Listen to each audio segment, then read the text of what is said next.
Stepstone presenting RERA and DTCP approved on-road beach resort plots. Just 2 minutes drive from Kovalam. Premium beach resort plots 22 lakhs onwards. For free site visit call 8682089820.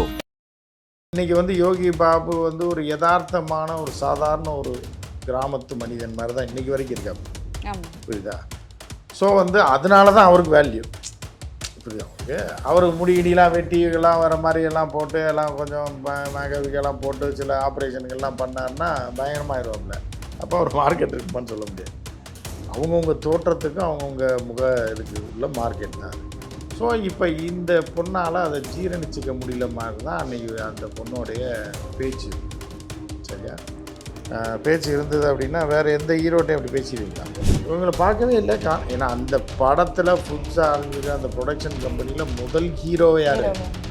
அப்போ நீ முதல்ல வந்து அவரை தான் கூப்பிட்டு உட்கார வச்சுருங்க. அதை வச்சுட்டு அங்கே வச்சுக்கிட்டு வந்து ஏதோ ஒரு ஏளனமா அப்புறம் எங்கே உட்காந்தீங்க பின்னாடியா, அப்புறம் உங்கள் மனசில் நீங்கள் ரொம்ப நல்லவர் அப்படின்னா அவர் நல்லவராக கெட்டவரான்னு உனக்கு தெரியுமா? நீ வந்து ஒரு ஆங்கர், அவ்வளோதான். ஒரே பாவம் இப்போ தான் அடிபட்டு இப்போ பொண்டாட்டி விட்டு பிரிஞ்சு இன்னொரு நண்பி கூட வாழ்ந்துக்கிட்டு இருக்கு, வாழ்க்கையை தொடங்கியிருக்காரு. இப்போ தான் கம்பெனி ஆரம்பிச்சுக்காரு, இன்னும் படமே பண்ணலை. அன்னைக்கு தான் கம்பெனி பூஜை, பட பூஜை கூட கிடையாது.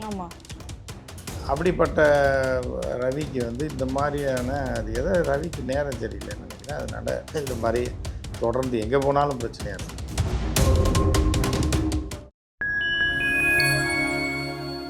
ஃபைன் டைம் சினிமா நேயர்களுக்கு வணக்கம். இன்னைக்கு நம்ம கூட நிகழ்ச்சியில் உமாபதி சார் இணைஞ்சிருக்காரு. வணக்கம் சார். வணக்கம். வணக்கம் சார். 2 விஷயம் உங்ககிட்ட பேசணும். ஒன்று வந்து பார்த்தீங்கன்னா, ரவி மோகன் அவர்கள் அவங்களோட ப்ரொடக்ஷன் கம்பெனி மிகவும் தடபடலாக ஸ்டார்ட் பண்ணார். அதில் வந்து நல்லா போயிட்டுருக்குப்பா, நிறைய பிரச்சனைக்கு அப்புறமா ஒரு ப்ரொடக்ஷன் கம்பெனி தொடங்கியிருக்காரு அப்படின்னு பேசினாங்க. அதில் 2 நாள் கழித்து வந்து பார்த்தீங்கன்னா, இதை நோட் பண்ணிங்களா அப்படின்னு சொல்லிட்டு விஜய் பாவனா வந்து யோகி பாபு கிட்ட பேசுகிறத வந்து வைரலாக்கி இப்படி பேசலாமா பாவனா அப்படின்னு சொல்லிட்டு, இவங்களுக்கு வந்து 20 வருட பகை இருக்குது, அதனால தான் இப்படி பேசுனாங்க அப்படின்ற ஒரு விஷயம் போயிட்டுருக்கு. உண்மையாகவே அந்த பகையை வந்து கண்டினியூ பண்ணி தான் அன்னைக்கு நடந்ததா, இல்லை எதனால் அப்படி நடந்துச்சு? இன்னொன்று, அந்த கேம் வேற விளையாண்டாங்க, மைண்ட் கேம்னு சொல்லிட்டு. அதுவே விளையாடி இருக்கக்கூடாது, அது என்ன ஒரு கேம் அப்படின்ற பெரிய ஆட்கள் இருக்க இடத்துல எதுக்கு அது அப்படின்றதும் இருந்துச்சு. என்ன சார் நடக்குது, எதனால்? இல்லை, இப்போது பாவனாட்டைய ஒரு விஷயத்தை கேட்கலாம். என்னென்னா, இப்போ இதே வந்து ஒரு தனுஷ் படம் இந்த மாதிரி மைண்ட் கேம் ஆடுவீங்களா? இல்லை. இல்லை விஜய் படத்துக்கு கூப்பிட்றாங்க ஆங்கரா, இல்லை அஜித் படத்துக்கு கூப்பிட்றாங்க மைண்ட் கேம் ஆடிடுவீங்களா? நீங்கள் இந்த மாதிரி பேசிடுவீங்களா? விஜயை கலாச்சிட முடியுமா? இல்லை தனுஷை கலாச்சிட முடியுமா? இல்லை வேறு யாராவது கலாச்சிட முடியுமா? யோகி பாபு ஒரு கஷ்டப்பட்டு முன்னேறி வந்த ஒரு நபர், வந்து ஒரு ஆர்டிஸ்ட் ஆகி ஒரு இடத்துக்கு வந்து இன்றைக்கி வந்து யோகி பாபுக்கு ஒரு பிஸ்னஸ் இருக்குது.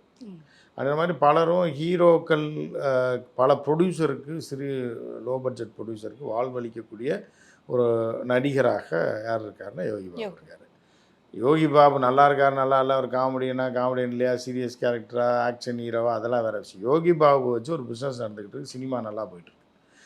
வருஷத்துக்கு 10 படத்துக்கு கால்ஷீட் கொடுக்குறாரு குறைந்தபட்சம். ஒரு 10 நாள் நடிக்கிறாரு, 5 நாள் நடிக்கிறாரு, 8 நாள் நடிக்கிறாரு. ஸோ அதை வச்சு ஒரு பிஸ்னஸ் ஆகுது, ஒரு க்ரௌட் புல்லராக இருக்காங்க.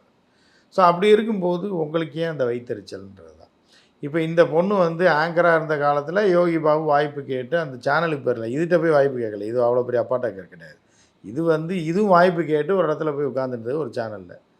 இப்போ யோகி பாபு எங்களுக்கு தெரிஞ்சே வந்து இப்போது 2000கள்லேருந்தே ட்ரை பண்ணி இப்போ தான் சக்ஸஸ் ஆகிருக்காப்புல. அவர் பல சின்ன சின்ன டிவி நியூஸ் ப்ரோக்ராமில் எல்லாம் நடிச்சிருக்காரு. கிடைக்கிறதெல்லாம் நடிப்பாங்க, ஒரு வாய்ப்பு கிடைச்சா போதும்னு சொல்லிட்டு. அப்புறம் வந்து நையாண்டி தர்பார் அந்த மாதிரியான ப்ரோக்ராம் இருக்கு இல்லையா, அந்த மாதிரி வேறு வேறு சேனல்லலாம் இருக்கும். அதில் 4-5 பசங்கள்லாம் சேர்ந்து நடிப்பாங்க.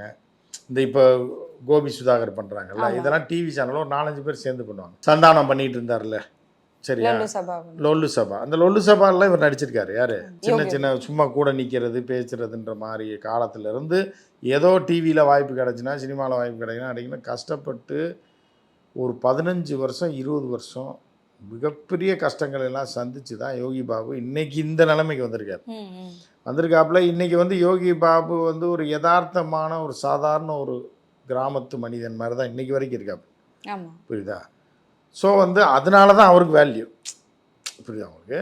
அவர் முடியெல்லாம் வெட்டிலாம் வர மாதிரி எல்லாம் போட்டு எல்லாம் கொஞ்சம் மேகவிக்கெல்லாம் போட்டு சில ஆப்ரேஷனுக்கெல்லாம் பண்ணார்னா பயங்கரமாகிடுவாப்புல.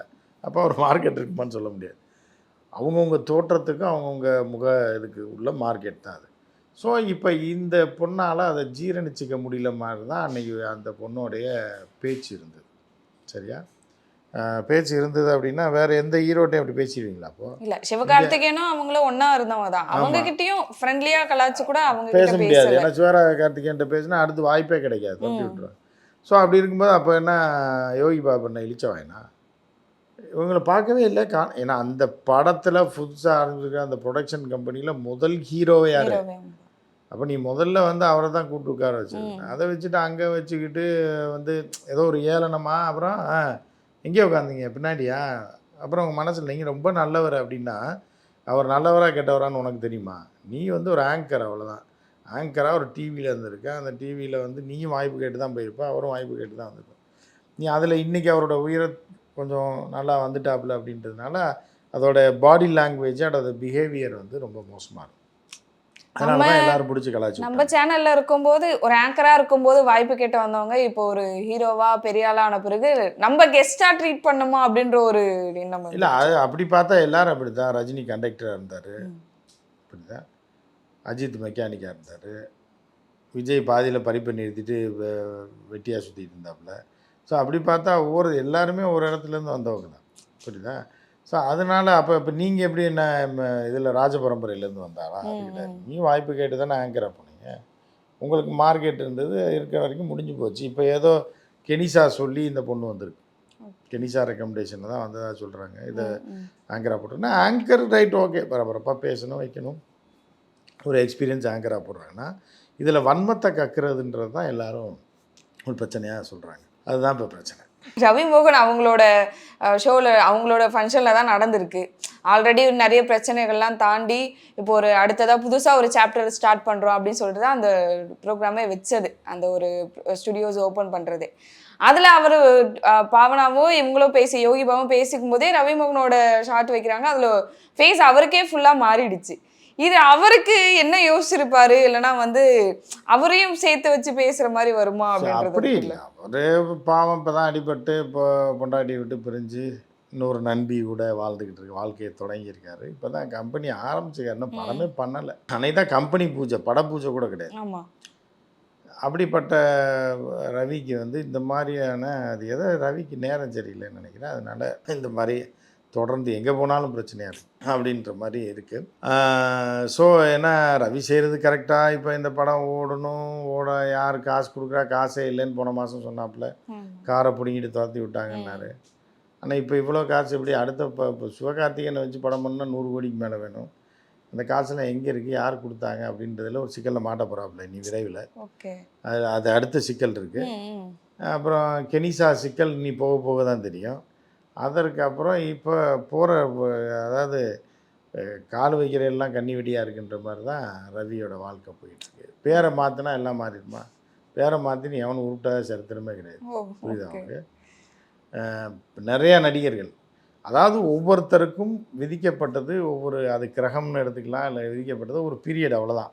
அது நல்லா வரும்னா இன்னொரு, இப்போ மோகன்லால் மம்முட்டிலாம் பார்த்தீங்கன்னா எங்களுக்கு தெரிஞ்சு 80களில் 70கள் எண்டில் ஆரம்பித்தாங்க, இன்னும் அவங்க பயணம் நிற்கவே இல்லை. இடையில தொங்கல் வந்திருக்கு. மம்முட்டிக்கு ஒரு வருஷம் வீக்காக போகும், 2-3 படம் ஃபெயிலியர் ஆயிரும், அப்புறம் அடுத்த படம் அப்படியே இருக்கும், அடுத்து திருப்பிக்கலாம். அதே மாதிரி மோகன்லால் இடையில ஒரு படம் 2 படம் ஓடாது, 3 படம் 4 படம்லாம் தொடர்ந்து ஓடாமல் இருந்திருக்கு. அப்புறம் கொஞ்சம் ரெஸ்ட் எடுத்துருவாங்க, சரி விட அடுத்த வருஷம் பார்த்துக்கலான்னு. அப்புறம் ஒரு லேட்டாக ஒரு படம் வரும், அடித்து தூக்கிடும். இன்றைக்கு வரைக்கும் 40 வருஷத்துக்கு மேலே மார்க்கெட்டில் இருக்காங்க. 50 வருஷமாக 50 வருஷம் கிட்டத்தட்ட 40 வருஷத்துக்கு மேலே இருக்குது. 45 வருடங்களாக 2 பேரும் சூப்பர் ஸ்டாராக இருக்காங்க. அது அவர்களோட விதி, அவர்களுக்கு நடந்துக்கிட்டு இருக்குது. அவர்னா பேராக மாற்றி வச்சிட்டார் மம்முட்டின்னு, இல்லை மோகன்லாலுக்கு வேறு ஏதாவது பேர் வச்சிட்டாரா? இதெல்லாம் மூட பழக்கம், மூட நம்பிக்கை. அதாவது ஜெயம் ரவின்றது ஒரு ஜெயம்ன்றது வெற்றி. அந்த முதல் பட வெற்றி அதில் வச்சு தூக்கி விட்டதான் இந்த அளவு குணந்துருக்குல மேலே. அதான் இப்போ பேருக்கு பொண்டாட்டி புருஷனுக்கு சண்டைக்கும் பேருக்கு என்ன சம்மந்தம் இருக்குது? பேரை மாற்றினா சரியாயிருமா? புது சாப்டர் ஸ்டார்ட் பண்ணலாம். என்ன பேரை மாற்றி என்ன புது எல்லாம் பழைய சாப்டர் எப்படி மூடவே முடியாது. பழைய சாப்டர் நடந்து முடிஞ்சது தானே. ஸோ அதை அப்படி மாற்றி புது சாப்டர் ஆரம்பித்து இவர் அப்படி போயிடுவாரா? அதெல்லாம் மூட பழக்கம், மூட நம்பிக்கைன்னு தான் ஒரு மனுஷனை கொட்டி குழியில் தள்ளும். அதில் ரவிமோகன்ற பேரை வாயில் நுழைய மாட்டேங்குது. ரவிமோகன் தான் அவரோட உண்மையான பேர். அதை முதலே வச்சுருந்தா பரவாயில்ல. இப்போ எல்லாத்தையும் குழப்பி குடிச்சவராக போகுதுன்ற மாதிரி தான் தோணுது. ஏன்னா ஜெயம் ரவின்ற பேர் வந்து எல்லார் மனசுலையும் பதிஞ்ச பேர், நல்ல பேரும் கூட. கெட்ட பேராக இருந்தாலும் பரவாயில்ல. சரி, மனைவியை டைவர்ஸ் பண்ணுறதுக்காக பேரை மாற்றிட்டு மூஞ்சியை மாற்றிடுவீங்களா? எப்படி மாற்ற முடியும்? அந்த மாதிரி இதெல்லாம் மூட பழக்கத்தின்னு ஒரு இதெல்லாம் மூட பழக்கத்தில் இருக்கிறவங்களாம் இந்த மாதிரி அடி வாங்கி தான் ஆகணும் அப்படின்றது ஒரு